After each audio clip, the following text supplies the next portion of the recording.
At 6 o'clock in the morning, the heavy phone on the solid soapstone kitchen countertop buzzed with a sharp, dry vibration.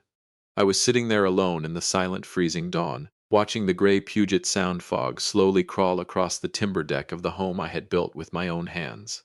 The house was so unnaturally quiet that the sudden violent buzz of that phone felt like a gunshot echoing through an empty canyon, signaling the official start of a battle I never wanted to fight. I reached out with a trembling hand and picked up the screen. It was a message from Julian, my only son. "Dad, the plan has changed. You're not joining us on the cruise next week. Genevieve only wants her immediate family there. She thinks it's for the best." For 40 long, grueling years, I had poured countless drops of sweat, tears, and blood onto windswept shipyards, dry docks, and heavy steel fabrication construction sites. I had worked until the skin on my palms split open, until my lungs were heavy with the scent of burning solder, and my knees throbbed from the cold of winter harbor winds, all to build a multi-million-dollar maritime and construction empire for my children. I had never begrudged them a single dollar. I had willingly stepped into the background, retreating to the shadows of retirement so that they could shine in the high society circles they desperately craved. But now, the sole reward I received for all that decades-long sacrifice was nothing more than a short, cold text message. A clinical blade cutting me out of my own son's life without even the dignity of a voice call.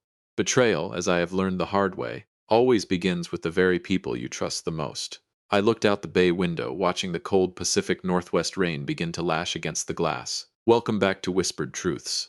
My name is Thaddeus Thorne. I am 70 years old, and today, I am going to tell you exactly what those betrayers did to me and how I dealt with them. Grab a hot cup of coffee, find a comfortable spot, and get ready, because this is a story you will not forget. Before we begin the heavy construction of this narrative, please do me one small favor. Leave a number 1 in the comments right now to show your support, and hit that subscribe button to join our family. Trust me, you are going to want to see how this blueprint unfolds. 40 years in the heavy maritime construction industry will teach a man one fundamental truth. Every solid, massive structure can collapse into dust in an instant if its foundation is allowed to rot from within. Throughout my entire life, I have dealt with reinforced concrete, structural steel, and rigorous engineering blueprints. I knew exactly how to spot a hairline crack in a structural beam before an entire multi-story building came crashing down. But for all my expertise in diagnosing mechanical and physical failures, I failed to notice the deep, cancerous cracks forming inside the structure of my own family. Until that very morning, my hand had been perfectly steady as I held my heavy mug of black coffee. Not a single dark drop spilled over the ceramic edge. I possessed the hard-earned, unshakable calmness of a man who had managed thousands of hostile, high-stress industrial construction sites. But as those cold words on the screen burned into my eyes, my chest tightened. A freezing, numbing sensation ran down my spine, turning my blood to ice. The hot coffee in my hand suddenly felt completely cold. The phone screen dimmed and went dark. Yet Julian's message remained branded into my mind like a 4-inch steel nail driven deep into my skull. That upcoming Baltic and Icelandic fjords cruise was never just an ordinary luxury vacation. To me, it was a sacred, solemn mission that I had spent 3 meticulous years planning. The total cost of the trip was $48,000, and every single penny came directly from my own private retirement account. It was money I gladly, eagerly spent to fulfill the final, dying wish of Evelyn, my beloved wife of 38 years. Evelyn was the gentlest soul I had ever known, a woman who found beauty in the simplest things. The quiet bloom of a wild rose smells of sawdust in my clothes after a hard day's work, and the soft sound of waves lapping against the timber piers of Seattle's shipyards. She had stood by my side during the early days when we had nothing, when we lived in a cramped, drafty trailer near the harbor, and shared a single bowl of stew at night. For decades, she had sacrificed her own dreams, her own health, and her own peace to ensure that Julian had every single advantage in life. She worked double shifts as a pediatric nurse, coming home with bone-weary exhaustion, yet never failing to smile and read him a bedtime story. When the advanced aggressive cancer was diagnosed, our world shattered. For 4 agonizing, heart-wrenching years, I watched the vibrant, beautiful woman I adored slowly fade away. Her body withered by the brutal treatments and her voice dropping to a fragile whisper. Through all that unimaginable suffering, she never complained. She would look out our bedroom window at the dark Puget Sound and tell me stories of the far north. In her final days, when she could no longer sit up in bed, she would hold my calloused, scarred hand in her frail, paper-thin fingers. She closed her eyes and whispered that her ultimate final wish was to see the majestic, towering glaciers of Iceland, and the dancing, emerald green northern lights just once before she left this earth. She wanted to feel the crisp, clean Arctic air on her face. I made her that sacred, solemn promise on her deathbed, holding back my tears as her breathing grew shallow. I promised her that even if she didn't make it to see them in person, I would gather our entire family on a ship, take her spirit with us, and stand together under that northern sky to honor her memory. I wanted to gather our son, our daughter-in-law, and our future grandchildren on that deck, to look up at the aurora borealis and raise a glass to the beautiful, selfless matriarch who had given everything for us. This trip was not a mere vacation. It was a holy, unbreakable covenant between me and my departed wife. And now Genevieve, my daughter-in-law, wanted to turn my sacred promise into a private, exclusive playground for her own family, the Hale family. I knew exactly what the Hales were like. They called themselves the old money elite of Seattle's high society, though their actual lineage was built on nothing more than inherited retail fortunes and pretentious social posturing. They spent their lives dressing in ridiculously expensive, custom-tailored designer clothes, hosting artificial, hollow afternoon tea parties at their country club, and speaking in hushed, patronizing whispers about European art, chamber music, and classical refinement. Whenever they condescended to attend a family gathering at my home, they always looked at my rough, heavily calloused, grease-stained hands with an undisguised, curling contempt. They would subtly pull their expensive silk garments away when I walked past, as if my very presence could contaminate their delicate fabrics. To Alistair and Eleanor Hale, an old, retired maritime contractor like Thaddeus Thorne was nothing more than a crude, uneducated, and vulgar laborer, an absolute, jarring embarrassment to their carefully manufactured elegance. They would make passive-aggressive comments about the simple, hearty home-cooked meals I prepared, or patronizingly offer to help me find a more suitable wardrobe so I wouldn't embarrass their daughter in public. Yet, for all their silent disgust and snobbish mockery, they had never once refused a single dollar that flowed from these rough, hard-working hands. They loved the money, even if they loathed the man who made it. They lived a life of absolute hypocrisy. When Julian and Genevieve got married, they begged me to assist them in purchasing their Mercer Island estate. Alistair Hale had hit a massive financial setback with his retail investments, leaving them on the verge of public bankruptcy. But they desperately needed to maintain the illusion of wealth. I swallowed my pride, hid my doubts, and quietly transferred over $1 million to secure their 5-bedroom Tudor mansion on the waterfront, wanting only to ensure my son's marital happiness. I bought the luxury European sports cars they drove, paid for their high society country club memberships, and funded their extravagant dinner parties. Every single brick of their luxurious existence had been built with the sweat, blood, and heavy physical labor of Thaddeus Thorne. And now, Genevieve and Julian wanted to use my own hard-earned money to bring her pretentious, ungrateful parents and her 2 lazy, parasitic younger siblings, Charlotte and Julian Jr., aboard that 5-star cruise ship, the Arctic Empress. They wanted to lounge in first-class suites, raise glasses of vintage champagne, and celebrate their high society triumph in Evelyn's name, all while pushing the very father who financed their entire lives into the cold, forgotten shadows. They wanted to enjoy the ultimate luxury in Evelyn's name while pushing the very man who paid for it into the dark shadows. I set my coffee cup down on the stone table. The ceramic struck the soapstone with a dry, hollow clatter that echoed through the empty house. I stood up and walked toward my private study, my footsteps heavy on the hardwood floor. The silence inside this empty house no longer broke my heart. It sharpened my mind, turning my grief into a cold, focused determination. I turned on my desktop computer and logged into the cruise line's secure reservation database. The survival instincts of a veteran contractor told me that this structural failure had not appeared overnight. It had been carved deeper and deeper in the dark for a very long time. I entered our family's unique VIP booking code. The high-resolution monitor displayed the list of first-class passengers.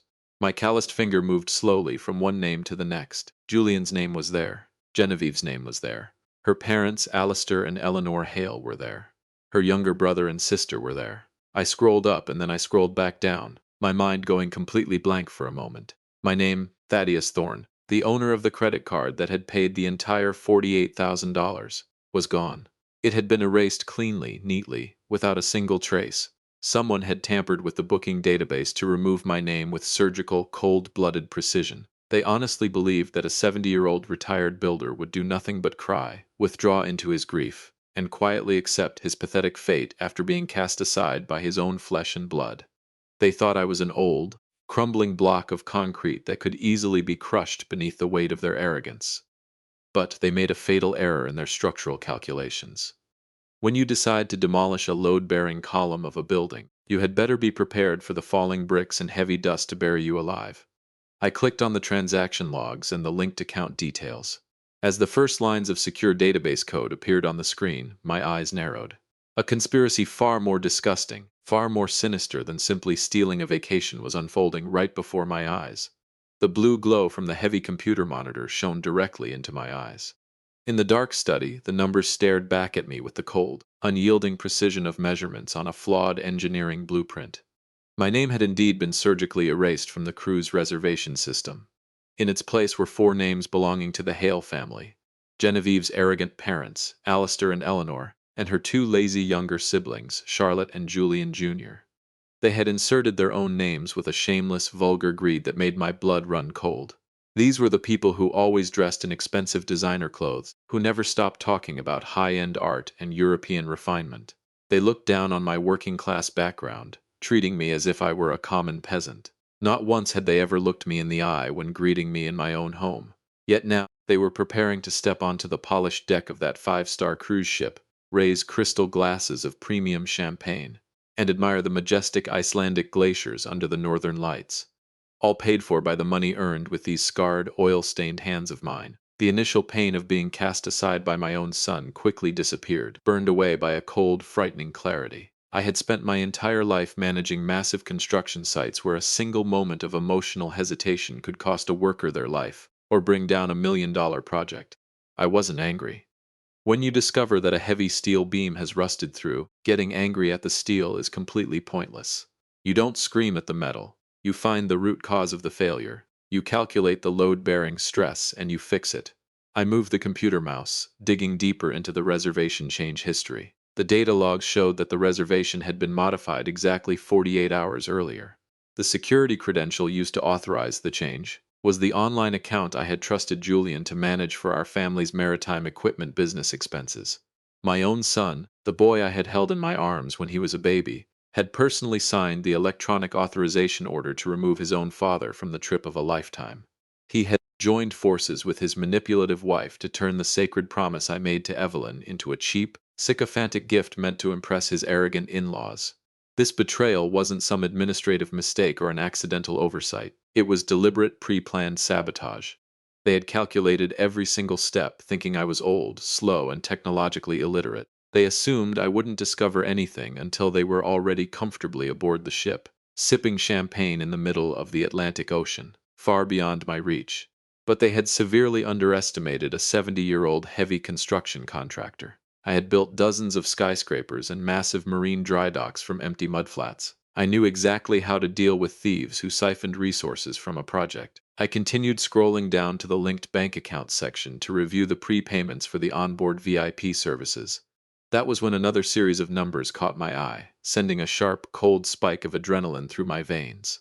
It had absolutely nothing to do with the Icelandic cruise. It was the monthly statement for the joint corporate savings account Julian and I shared, where I had deposited a portion of the emergency cash reserve for our family's maritime business. A series of large, rapid withdrawals had been made over the past 30 days. Every single one of them was for an unusual, highly specific amount. My heart skipped a beat as I studied the pattern of those transactions. The blueprint of another conspiracy, far darker, far more disgusting than a stolen vacation, was slowly revealing itself beneath my feet. I stared at those strange withdrawal amounts on the screen, a chilling, terrifying suspicion beginning to take shape in my mind. I picked up my phone. My professional instincts would never allow me to wait or hesitate once I discovered signs of imminent structural failure. I pressed Julian's speed dial button. The phone rang 3 long, agonizing times. The person who answered wasn't my son. It was Genevieve. Her voice came through the speaker, heavily coated in a sugary, patronizing politeness that set my teeth on edge. It was the same fake venomous sweetness she always used to conceal her utter contempt for me. "Good morning, Dad," she cooed, her voice dripping with artificial warmth. "Are you calling to check on Julian? I'm afraid he's incredibly busy right now, preparing some extremely important legal paperwork for the business. Can I help you with something?" I had absolutely no interest in playing her pathetic high society games. My voice was as cold and level as freshly poured industrial concrete. I just received Julian's text message, Genevieve. Why has my name been completely removed from the Icelandic cruise? That is the trip I personally planned and paid for to honor Evelyn's dying wish. A soft, dismissive giggle came from the other end of the line. The sound made my grip tighten around the leather casing of my phone, but my facial expression remained completely unchanged, as hard as granite. Oh, Dad, please don't overthink it, Genevieve sighed, her tone shifting seamlessly from fake sweetness into a patronizing, pitying sympathy. We only did it because we are so deeply worried about your health. The northern waters are notoriously rough and cold at this time of year. Someone your age, with all your physical ailments, could easily get sick or slip on the wet deck. You're getting older, Dad, and you're simply not as strong or as sharp as you used to be. If something terrible happened to you in the middle of the ocean, how could we possibly handle it? Just stay home, enjoy the peace and quiet of your garden, and let us handle everything. My parents will go in your place to help take care of Julian and the children. It's really for the best. She was mocking me openly, treating me like a senile, crumbling ruin that needed to be cleared away to make room for her family's luxury. You have everything you need at your house anyway, Dad, Genevieve continued quickly, her voice sharpening slightly. Just relax and let us manage the financial matters for you. I have to go now, the caterers are arriving. She hung up before I could utter another word. The call ended and the long, repetitive dial tone echoed through the empty kitchen. She honestly believed she had won. She thought a few sugar-coated, manipulative words would convince an old builder to lock himself inside his house and quietly accept his fate. But what her small, greedy mind failed to realize was that the exact moment she ended, that call was the exact moment I decided to fire up the demolition drill. I turned back to the computer screen and stared at the joint business account where the emergency funds had been drained. Genevieve's fake politeness hadn't just been a smokescreen to hide a stolen vacation. It was a massive, coordinated trap designed to bury me alive and strip me of my freedom forever. I clicked on the transaction details of the latest withdrawal. $11,500. The money had been electronically transferred to an account registered under the name of a private medical organization. My mind began connecting the puzzle pieces with the speed and precision of an engineer analyzing a bridge failure. They didn't just want my vacation money. They were actively building a legal trap to lock me away for good. The $11,500 transactions had not been withdrawn all at once. The total of $34,500 had been split into three perfectly calculated, separate transactions of $11,500 each. It was a highly familiar, insidious pattern. Money launderers, fraudsters, and white-collar criminals often structured transactions this way to avoid triggering the automatic anti-money laundering reporting systems within the federal banking network. My own son and my daughter-in-law were carrying out a highly illegal, covert financial operation right behind my back using my own business reserves. I shot to my feet, my chair scraping harshly against the hardwood floor. This had gone far, far beyond a stolen cruise or a family squabble over money. The foundation of my life didn't just have a hairline fracture anymore. Someone had planted high-yield demolition explosives beneath it. I grabbed my heavy leather jacket, snatched my truck keys, and walked straight into the garage. I needed to see the people who were draining my life's blood with my own eyes. 30 minutes later, my truck sat silently beneath the heavy, dripping branches of a large cedar tree, one house away from Julian and Genevieve's massive Mercer Island estate. I stepped out of the vehicle, pulling my hood up against the freezing Seattle rain. I quietly crossed the wet lawn, taking care to avoid making a single sound on the gravel path. I knew every single square inch of this estate. I had personally designed and approved its architectural blueprints, and I had supervised the heavy construction crew that built it from the ground up as a wedding gift for my son. I slipped around to the secluded backyard, where the large, double-pane sliding glass doors connected the main living room directly to the cedar terrace. The heavy glass doors weren't completely closed. A narrow 2-inch gap had been left open to let the cool autumn air in, just wide enough for their voices to drift clearly into the cold rain outside. I pressed my back firmly against the wet brick wall, hiding myself in the deep shadows of the heavy ivy. I stood perfectly still, as motionless as a concrete statue. Inside the lavishly decorated living room, Genevieve's shrill, triumphant laughter echoed through the high-ceilinged space. Her parents, Alistair and Eleanor Hale, were sitting on the plush leather sofas, sipping expensive scotch. My son Julian was standing near the fireplace, holding a thick stack of medical and legal folders spread across the mahogany coffee table. "Is everything officially ready for next week?" Genevieve asked sharply. every single trace of her fake sweetness completely gone, replaced by a cold, calculating authority. Julian hesitated for a long, agonizing moment before answering, his face pale and his voice visibly trembling under the heavy weight of his own guilt. Yes, the corrupt psychiatrist has officially received the full $34,500 in cash, delivered in unmarked bills. He has already signed the preliminary psychiatric evaluation and the clinical diagnosis of severe, irreversible cognitive decline.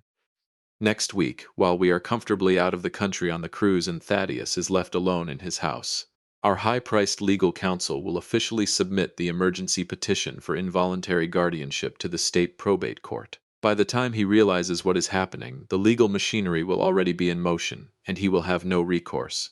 Genevieve burst into a loud, mocking, and hysterical laugh, clinking her crystal glass of champagne violently against her mother Eleanor's. Perfect. Absolutely perfect. Once the probate judge approves the emergency petition, ruling that your father is suffering from advanced, severe Alzheimer's and is completely mentally incompetent, the legal guardianship of his entire $20 million maritime estate, the shipping contracts, and the family trusts will belong entirely to us. We will have absolute, unrestricted control over every single penny. I can finally remodel this entire house, tear down those ugly, rustic wooden decks he built, and replace them with modern, Italian marble.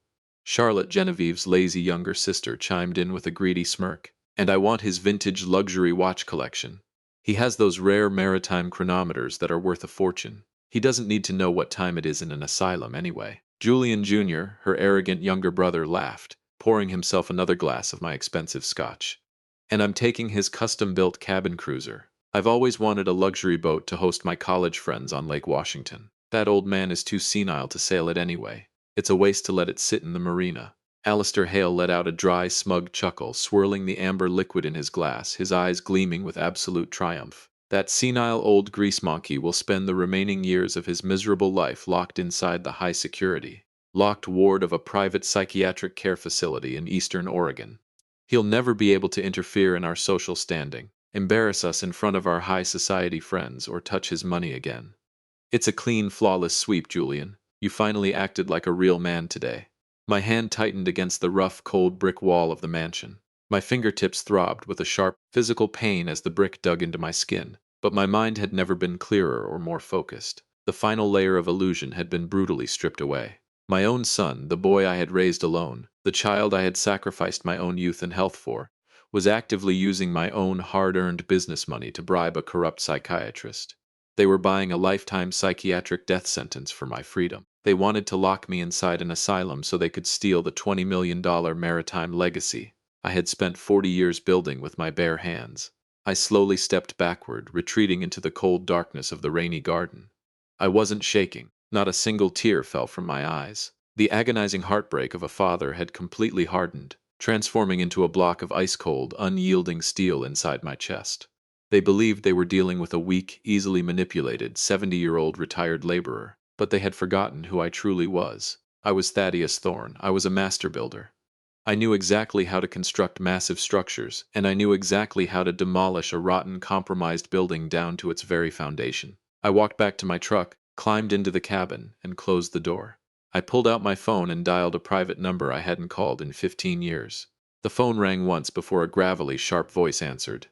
Marcus Vance. Marcus Vance was the most feared, ruthless legal shark in the entire Pacific Northwest. He wasn't some ordinary corporate lawyer who handled contract negotiations.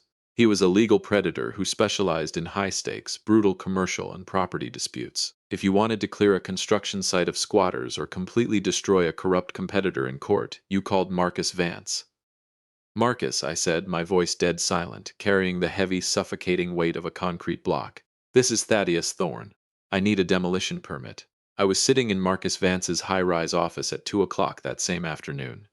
The spacious room was filled with the rich scent of expensive leather books, dark mahogany, and premium cigar smoke.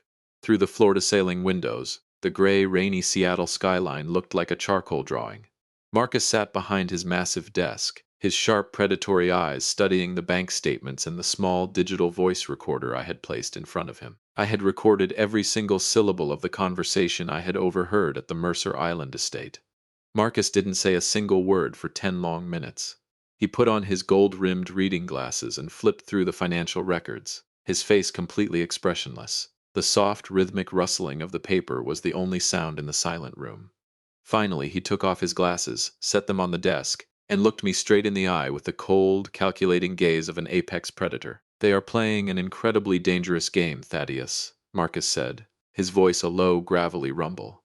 "This fraudulent psychiatric evaluation, combined with the structured cash withdrawals of $34,500, constitutes clear evidence of criminal conspiracy, wire fraud, and grand larceny. If you want, I can contact the federal authorities and have Julian and Genevieve arrested before the sun sets tomorrow." I slowly shook my head, my calloused fingers tapping a slow, rhythmic beat against the solid oak edge of his desk. "No, Marcus," I replied, my voice completely devoid of any anger or heat. "Having them arrested immediately would be far too quick, far too merciful. They wanted to take away my physical freedom. They wanted to lock me inside the cold, white walls of an asylum while they raised champagne glasses on my luxury cruise, living off the millions I bled to earn. I don't want a simple legal arrest. I want them to experience the absolute, terrifying sensation of having the entire world collapse beneath their feet in an instant. I want a complete structural demolition down to the bare dirt." A slow, razor-sharp smile spread across Marcus Vance's face. He leaned back in his leather executive chair, nodding slowly. "I understand perfectly, Thaddeus. Let's look at the blueprints of their world. Where do we place the charges?" I unfolded a detailed ledger of my personal and corporate assets. First, I pointed to the beautiful $2.5 million Mercer Island mansion where Julian and Genevieve were currently living. Then, I pointed to the $400,000 joint savings account I shared with my son for our maritime equipment company. Finally, I pointed to the list of premium, unlimited limit supplementary credit cards I had issued to them under my corporate account. "They believe they are fighting a weak, senile old man," I said. My voice carried the chilling, crushing weight of a reinforced concrete slab. "They forgot that I am the architect who built their entire world from nothing.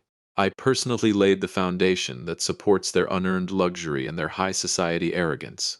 Now, I am going to pull that entire foundation out from under them." Over the next 2 hours, Marcus and I laid out our demolition plan, with the absolute precision of structural engineers preparing a controlled implosion. Every single charge was placed exactly where it would cause the maximum amount of structural damage. Our groundbreaking ceremony would begin the very next morning, at the exact moment their luxury cruise ship, the Arctic Empress, was scheduled to set sail from the port of Seattle. They would leave the dock basking in the triumph of thieves, who believed they had successfully stolen the crown jewels. They had absolutely no idea that the very deck beneath their feet marked the beginning of a massive, unmitigated financial disaster. I walked out of Marcus Vance's skyscraper as the dark winter sun set over the city. A freezing wind rushed off Puget Sound, biting my face, but inside my chest a white-hot furnace was blazing. I wasn't going to shed a single tear over an ungrateful, cowardly son. I was going to spend the next 3 days carrying out the largest, most ruthless financial overhaul of my entire life. When I arrived back at my quiet home, my phone buzzed with an automated travel notification. It was their cruise itinerary. Tomorrow morning, at exactly 10 o'clock, the Arctic Empress would depart. I stared at the screen and allowed a grim, cold smile to cross my lips. The fuse had been officially lit, and my very first demolition charge was set to go off at the Mercer Island mansion they proudly called home. The next morning, at exactly 10 o'clock, the deep, proud blast of the ship's horn echoed across the foggy Seattle harbor, announcing that the Arctic Empress had officially set sail for the icy fjords of Iceland. I sat in my truck parked on a high overlook, watching through the rain-streaked windshield as the massive white vessel slowly pulled away from the concrete dock. Somewhere on that ship, my son, my daughter-in-law, and the arrogant Hale family were raising crystal glasses of vintage champagne, celebrating the beginning of what they believed would be a life of stolen luxury. They thought they had successfully fooled an old man. They believed the fraudulent psychiatric evaluation was making its steady way through the legal system to declare me incompetent. But back on land, my large-scale demolition had already begun, and I didn't waste a single second of my time. When you are tearing down a structurally compromised building, the very first thing you do is take out the primary load-bearing columns. My first move. Marcus Vance and I walked into the corporate office that managed my private family trust. The $2.5 million Mercer Island mansion where Julian and Genevieve lived was legally owned by the trust under my absolute sole control. They had never owned a single brick of that house. They only possessed a temporary, revocable occupancy right that I had granted them out of fatherly love. I placed the original trust deeds on the mahogany table and signed the legal documents, immediately revoking their occupancy rights. Full, unyielding control of the property returned to me. My second move. I walked into the central vault of our corporate bank. I presented the certified proof of sole legal ownership of Thorn Maritime Equipment, along with the official authorization paperwork to withdraw the entire $400,000 from the joint savings account Julian and I shared. That money had been set aside as an emergency reserve to support our family business in times of economic hardship. Instead, my son had been using those sacred funds to support the parasitic, huffy lifestyle of the Hale family. The bank manager looked at me with wide, shocked eyes, but I silently slid the signed, certified paperwork beneath the glass partition. Within 10 minutes, the entire $400,000 was transferred into my private, secure offshore account. The financial lifeline feeding their luxurious lifestyle had been officially, permanently severed. My third move. This was the killing blow. I called Gideon Vane. Gideon Vane was one of the city's most notorious, ruthless real estate liquidators. A man who had spent his entire career coveting the prime waterfront properties on Mercer Island. We met at a quiet, secluded cafe near the docks. I pushed the complete property file for the $2.5 million mansion across the table to him. "I am selling you this house today for $1.9 million, I said, my voice dead level. That is $600,000 below its actual market value. But I have two strictly non-negotiable, confidential conditions. First, you must pay the entire amount in cash, wired to my account within 48 hours. Second, the very moment the deed transfer is signed, you have the absolute legal right to clear out every single personal item inside that house and throw it directly into the garbage." Gideon Vane smiled, a look of undisguised, predatory greed crossing his rugged features. He didn't care about my family conflict or my personal heartbreak. He cared only about the massive, immediate profit. "You have a deal, Thaddeus," Gideon said, extending his hand. The purchase agreement was signed on the spot, with Marcus Vance serving as the official legal witness. Julian and Genevieve's proud concrete fortress had been completely sold off before their luxury cruise ship had even traveled 1/3 of its voyage. All three of my initial moves were completed in less than 5 hours with the surgical precision of an architect placing demolition charges. Legally, my son and daughter-in-law were now completely homeless without even knowing it. Their bank accounts had been emptied, and their home belonged to a ruthless real estate liquidator. I stepped out of the cafe and looked up at the dark, stormy Seattle sky. Suddenly, my phone began vibrating nonstop. A rapid stream of urgent notifications was arriving from my corporate credit card security system, all originating from the luxury boutique shops aboard the Arctic Empress, thousands of miles away in the middle of the cold ocean. Genevieve had begun swiping my supplementary corporate card to pay for her family's extravagant on-board expenses. I stared at the flashing screen and allowed a faint cold smile to cross my lips. The fuse had reached the dynamite. Their celebration in the middle of the ocean was about to transform into the most humiliating nightmare of their lives. The banking alerts on my phone kept flashing in rapid succession, a digital record of their greed. Genevieve had just charged $9,500 for a designer diamond watch at the ship's duty-free jewelry boutique. The next alert, arriving just 3 minutes later, showed a $3,500 charge for her mother Eleanor's luxury caviar facial and wellness treatment at the ship's exclusive 5-star spa. They were spending my hard-earned money as if the financial stream would never run dry. They had absolutely no idea that I had already cut off the source of that stream at the very root. I sat in my quiet study, watched the Puget Sound rain, and calmly pressed the digital button to permanently deactivate every single supplementary credit card I had ever issued to Julian and Genevieve. With a single click of my finger, I severed every financial connection between myself and that cruise ship. At that exact moment, thousands of miles away in the middle of the open, freezing Atlantic Ocean, an extravagant, loud celebration was underway in the ship's exclusive 5-star VIP restaurant. The Hale family occupied the grand center table, drawing the attention of every wealthy passenger in the room with their loud, boastful conversations about their elite social standing in Seattle. Genevieve, wearing her new sparkling diamond watch, waved her hand arrogantly to summon the head waiter, demanding the bill for the most expensive vintage bottle of champagne on the menu. With absolute, haughty confidence, she handed over the prestigious black corporate card bearing the Thorn Maritime logo. The waiter took the card with a respectful bow and swiped it through the mobile terminal. A long, sharp electronic beep echoed through the quiet dining room. The terminal's screen lit up with a harsh red light, displaying the words, "Card declined." Genevieve's brow furrowed, her haughty smile freezing on her face. She scoffed, waving her hand dismissively. The machine must have malfunctioned. Run it again immediately. The waiter swiped the card a second time. The same cold electronic beep cut through the air. The screen flashed. Card declined. The waiter's respectful expression vanished instantly, replaced by a cold, highly suspicious look. Genevieve's face began to flush a deep, embarrassed red under the curious gazes of the surrounding VIP passengers. She quickly pulled out her secondary card, then her third, throwing them onto the waiter's tray. "Try these. There is millions on those accounts," she hissed. Each card was swiped, and each one produced the same merciless, high-pitched beep of rejection. Beside her, Julian broke into a cold, nervous sweat. He hurriedly pulled out his phone, his fingers trembling as he tried to log into the family business's joint savings account to arrange an emergency wire transfer. But the banking application did not load a balance. Instead, the screen displayed a single, perfectly round, devastating number: 0. The $400,000 had completely vanished.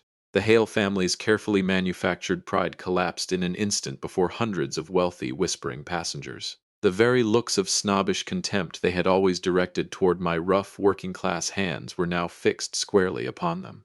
The restaurant manager approached their table, accompanied by two large security officers, and politely but firmly informed them that they would have to leave the VIP dining area immediately because they were unable to settle their bill. There was no more vintage champagne, no more luxury suite privileges, and no more exclusive five-star service. For the remainder of the 7-day voyage, the self-proclaimed elite Hale family was forced to stand in long, humiliating lines alongside the ordinary passengers to receive complimentary buffet meals. They endured suffocating embarrassment inside the crowded public areas of the ship, with absolutely nowhere to escape.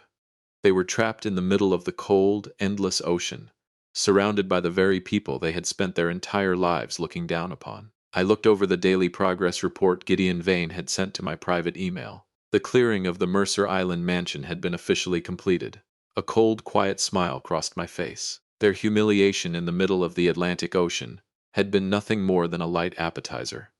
When that cruise ship finally docked and they stepped back onto solid ground, a direct, crushing collision with reinforced concrete would be waiting for them. The humiliating 7-day Icelandic cruise finally came to an end. Late that afternoon, under a dark, weeping Seattle sky, the taxi carrying Julian, Genevieve, and her parents pulled up to the front gate of the Mercer Island mansion. I stood at a distance, concealed behind the heavy pine trees along the street, watching the final scene of my structural demolition unfold. The rotten foundation beneath their lives was finally ready to collapse completely.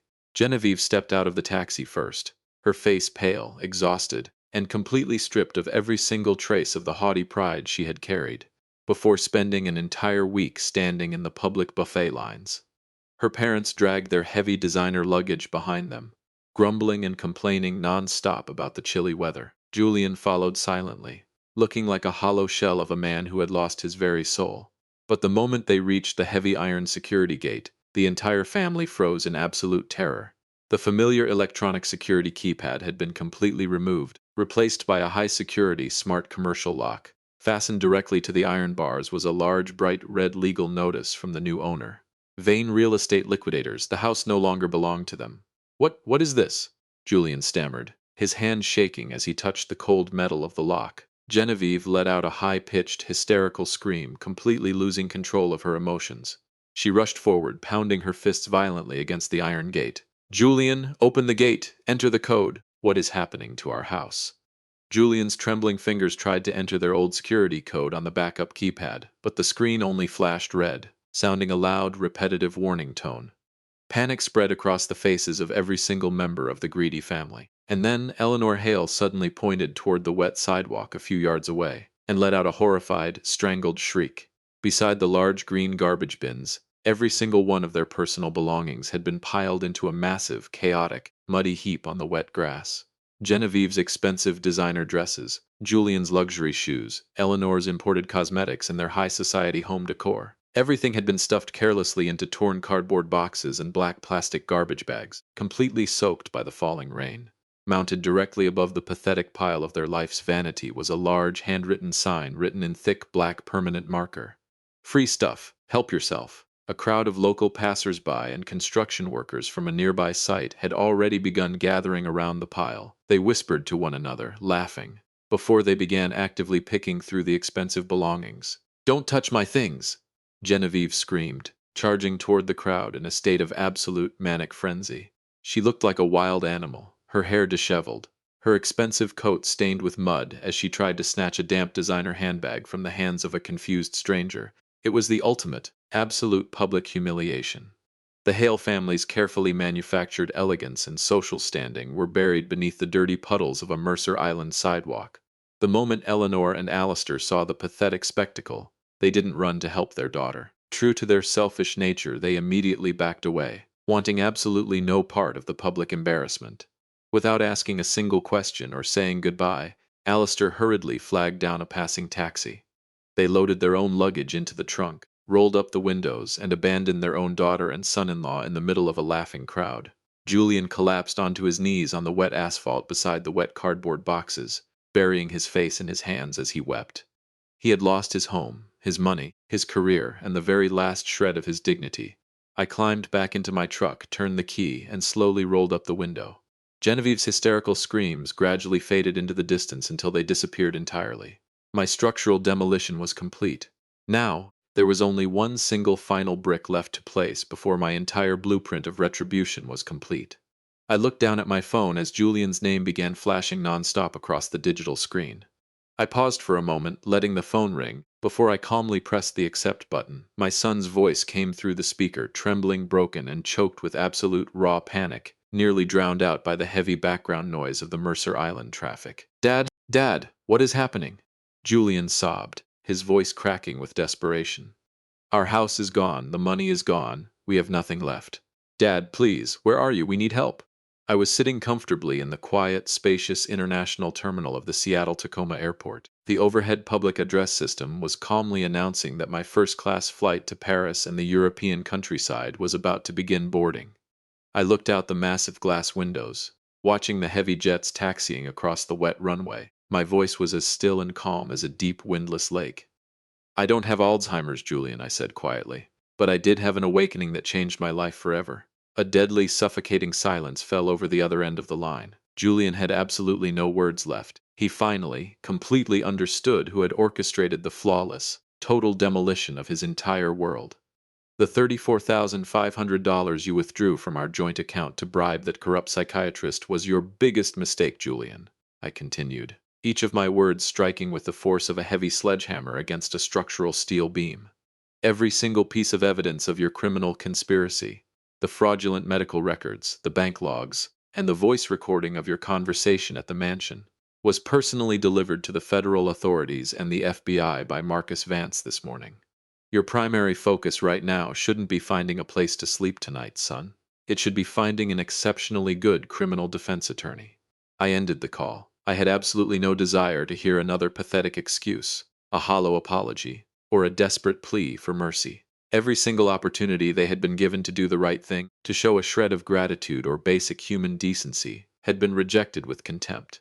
My blueprint had been executed down to the very last brick. As I walked toward the boarding gate, the heavy rain of the Pacific Northwest began to clear, revealing a faint, pale light of dawn breaking through the clouds. I reflected on the 40 years I had spent on windswept construction sites, believing that providing my children with a massive, solid financial foundation was the ultimate duty of a father. I was wrong. I had been completely, tragically wrong. In my relentless pursuit to build a mountain of wealth for Julian, I had forgotten to provide him with an equally solid, unshakable moral foundation. Sometimes a father's endless, silent tolerance and unconditional love do not breed gratitude. They create monsters who will gladly betray the very hands that fed them. Looking back at the ruins of my family, I want to share 3 profound lessons about life that I have learned through this painful experience. Lesson 1. Never confuse silent tolerance with peace. Some families do not argue, not because they are genuinely happy, but because one person has chosen to remain silent, swallowing their own dignity and pain to keep the peace. But patient silence never changes a manipulative, toxic person. It only grants them more time, resources, and opportunities to escalate their abuse. Lesson 2. True strength does not come from the power to control or destroy others. It comes from choosing kindness, humility, and love, even when life is at its absolute hardest. But the moment someone mistakes your kindness for weakness and tries to use it as a weapon to strip you of your freedom and dignity, your response must be a complete, uncompromising demolition. Lesson 3. Be kind, but always keep a razor-sharp, clear mind so you can protect yourself. Never allow your unconditional love for your children or your family to blind you to the structural cracks in their character. Boundaries are not built to lock people out. They are built to protect the sacred structure of your own soul from being dismantled by greed. I stepped onto the aircraft, ready to begin a beautiful new chapter of my life. One day, very soon, I will take that cruise to the Icelandic fjords alone. I will stand beneath the dancing northern lights, look up at the stars, and fulfill the promise I made to Evelyn in the beautiful, silent way it deserved to be fulfilled. Thank you for staying with Whispered Truths until the very end of this story. If this narrative of truth, boundaries, and justice touched your heart, please join our growing community.